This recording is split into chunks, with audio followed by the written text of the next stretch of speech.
Hello friends, welcome to my channel Saikat offbeat place explorer. আজকে আমাদের মার্চে গোয়া ট্যুরের উপর ব্লগ নিয়ে এসেছি। এই ব্লগে আমরা কিভাবে গোয়া গেছি, গোয়ায় কোথায় থেকেছি, কি দেখেছি গোয়াতে, সব বিবরণই দেব। আপনারা সঙ্গে থাকুন, দেখতে থাকুন। আর ভিডিওটা ভালো লাগলে অবশ্যই শেয়ার ও সাবস্ক্রাইব করবেন। হ্যালো ফ্রেন্ডস, আমরা এখন শালিমার স্টেশনে অমরাবতী এক্সপ্রেসের জন্য ওয়েট করছি।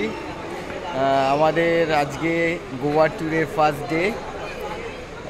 গোয়ার জন্য অমরাবতী এক্সপ্রেস ধরবো এখান থেকে, শালিমার থেকে, কিন্তু মনে হচ্ছে ট্রেনটা লেট করবে।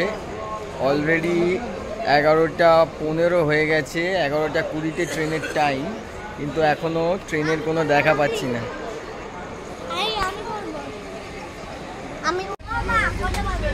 অ্যাট লাস্ট আমরা ট্রেনে উঠে পড়েছি।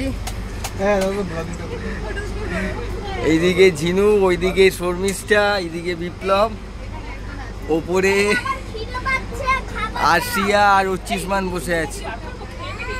অলরেডি 11টা 50, আমাদের ট্রেন ছাড়ার কথা 11টা 20-তে। কিরে, এই কেমন লাগছে? আমার বউ ভীষণ রেগে আছে, বাথরুমের পাশে সিট, তার মধ্যে সব কয়টা লোয়ার হয়নি, বউ ভীষণ রেগে আছে। কিন্তু অচিসমান আর আরশিয়া দারুণ এনজয় করছে।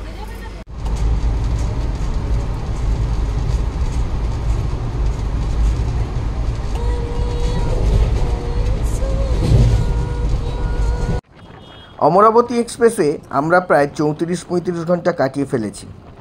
এই দীর্ঘ ট্রেন যাত্রার একমাত্র কারণ হলো দুধসাগর ওয়াটারফলস দেখা, যেটা এই ট্রেন পথেই পড়ে। তবে এই অমরাবতী এক্সপ্রেসের যাতায়াতের অন্যতম প্রধান সমস্যা হলো এতে কোনো প্যান্ট্রি কার নেই। আইআরসিটিসি থেকে খাবার বুক করতে হয় এবং সেই খাবার খেতে হয়। তবে খাবারের কোয়ালিটি খুবই খারাপ।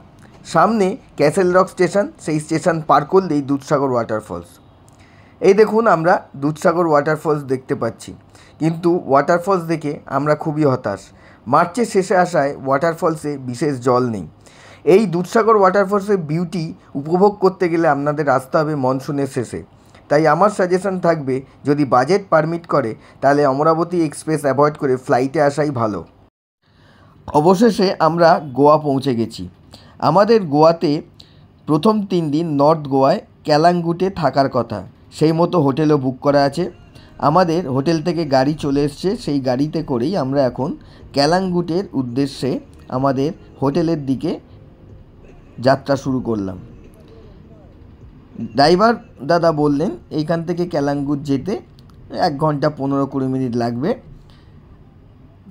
ক্যালাঙ্গুটে আমাদের হোটেলে পৌঁছে আমরা একটু খাওয়া দাওয়া করে ফ্রেশ হয়ে নিলাম। তারপরে চললাম ক্যালাঙ্গুট বিচের দিকে। সেখানে ক্যালাঙ্গুট বিচটা হোটেল থেকে খুবই কাছে, হেঁটে 5-7 মিনিট। এইখানে এখন বিভিন্ন বিচ পার্টিগুলো চলছে, সেখানেই কিছুক্ষণ আমরা এনজয় করব।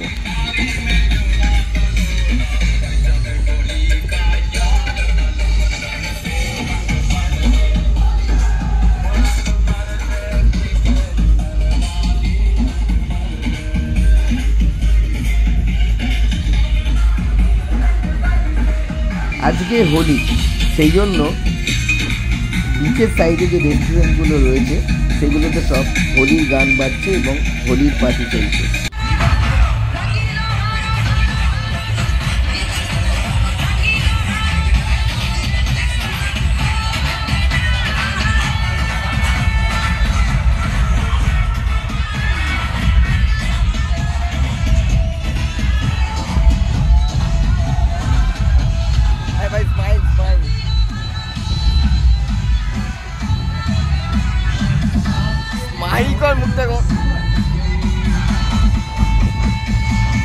এই বিচ সাইড রেস্টুরেন্ট বা স্ন্যাকগুলো কিন্তু মে মাসের শুরুর দিকে উঠে যায়, আবার অক্টোবর নভেম্বরের দিকে এগুলো আবার এখানে তৈরি হয়।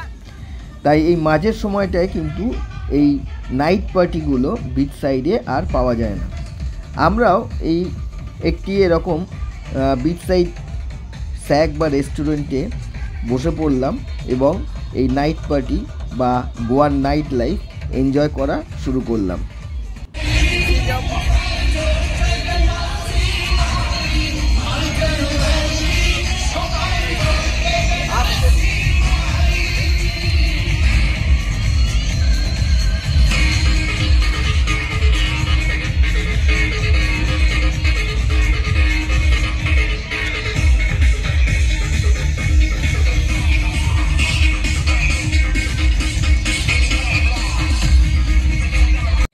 গোয়া মানেই মস্তি। এখানে আমার ছেলে ও আমার ট্যুর পার্টনার বিপ্লব এই বিচ সাইড যে পার্টি হচ্ছিল সেখানে দারুণ এনজয় করলো। ওরা দুজনে মিলে বেশ কিছুক্ষণ নাচানাচিও করলো। আমার ছেলে ভীষণ উত্তেজিত ছিল, কোনোভাবেই কন্ট্রোল করা যাচ্ছিল না। যাই হোক, আমাদের গোয়া ট্যুরের প্রথম এপিসোড এখানেই শেষ করব।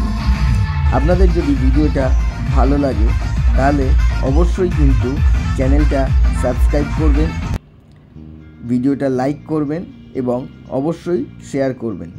পরবর্তী এপিসোডে আমি নর্থ গোয়াতে কোন কোন জায়গা ঘুরেছি সে ব্যাপারে বিবরণ দেবো এবং পরে আরেকটি ভিডিও দেবো আমরা ক্যালাঙ্গুটে যে হোটেলে ছিলাম সেই হোটেলের রুম ট্যুর এবং অবশ্যই তার সাথে তার ট্যারিফ এবং আমাদের সেখানে থাকার এক্সপিরিয়েন্স সমস্ত কিছুই শেয়ার করব।